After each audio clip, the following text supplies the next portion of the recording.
Dalawang loader at medyo malalim po ang naging balahon nito. Shout out po kay Boss Alan Luna. Maraming salamat, boss ko. Yay! Yay! Yay! Hop! Yun! Magandang hapon po mga boss ko. Nakapagtrabaho na po tayo kaninang umaga. Doon po sa lote na binebenta po natin sa Santa Cruz, Saragosa, Nueva Ecija. Yung 2,416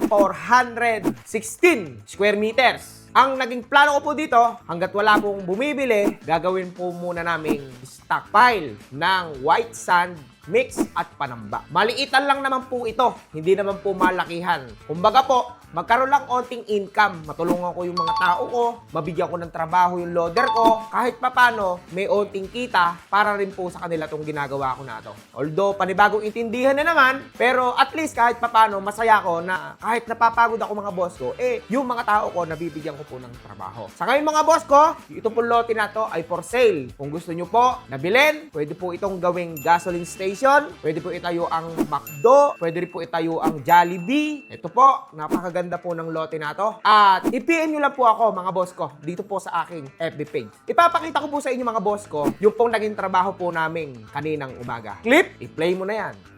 Good morning po mga boss ko. Ito po, alas 7 po ng umaga, meron na pong 2 dump trucks na deliver po sa atin. Ito. Mag-i-start na po tayo dito sa ating pong lote na binebenta. Habang ito ay wala pang buyer, mag-i-stockpile po kami ng mga white sand mix. At kung sakali po na kailangan nyo po ng double screen, mag-PM lang po kayo dito. Sana po ipagkaloob po ng nasa itaas ang magandang simula ng aking pong naisip at sinisimulan na pong hanap buhay na to. Tuloy-tuloy po tayo at hintayin po natin yung ating pong mga tao. Let's go!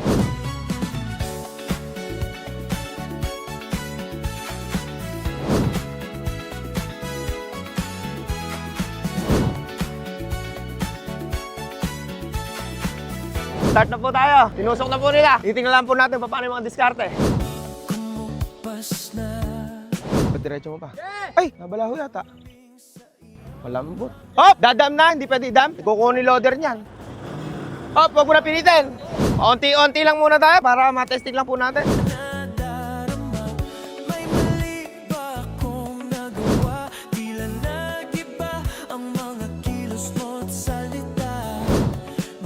Ayun na po ang ating po mga kaibigan. Magsisimula na po dito. Kasama po natin si Boss Pedro. Ayun na. Dito tayo mga boss. Patutulog natin. Nabalaho yung truck ni Brother Pedro. Naalala mo ba yung may nabangga yung likod niya doon? Siya yun. Ano ba nangyari sa'yo? Kaong ganon. Ano nangyari sa'yo? Umatras ako tumuto. Umatras ako Kaya ganun, di ba? Yan. Sama po talaga yan. Ge. Hop muna, Fiber. Mahila na po natin sa dump truck. Hila, tulak. Fiber, forma mo. Ito na, magsisimula na to. Dali lang. Forma muna. 1, 2, 3, go! Bira, Fiber. Hop! Putol. Hop, naputol.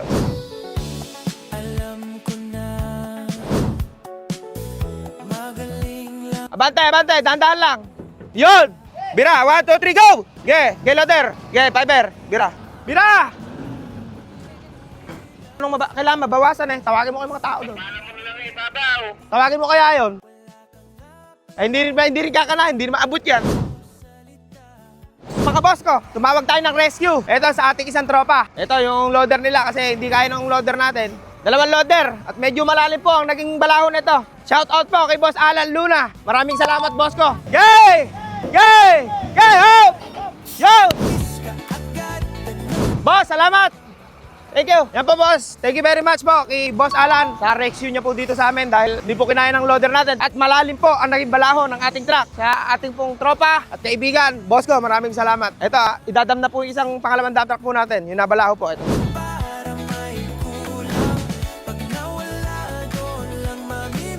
Okay mga boss ko, kain muna tayo ngayon ha. Tapos tayo dun sa kaninang 2 truckloads. Maghihintay ulit tayo ng mga parating para habang naghihintay tayo, kakain muna si Juni Boy ng tosino. Yeah. Iyon.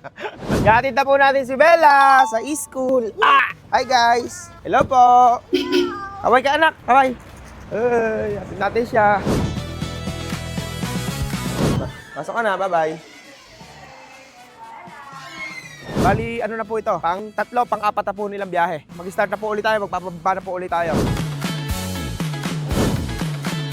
Mga boss, ito nagbaba na sila dito. Pangatlo, pang-4, nililista na po natin. On the record na po tayo.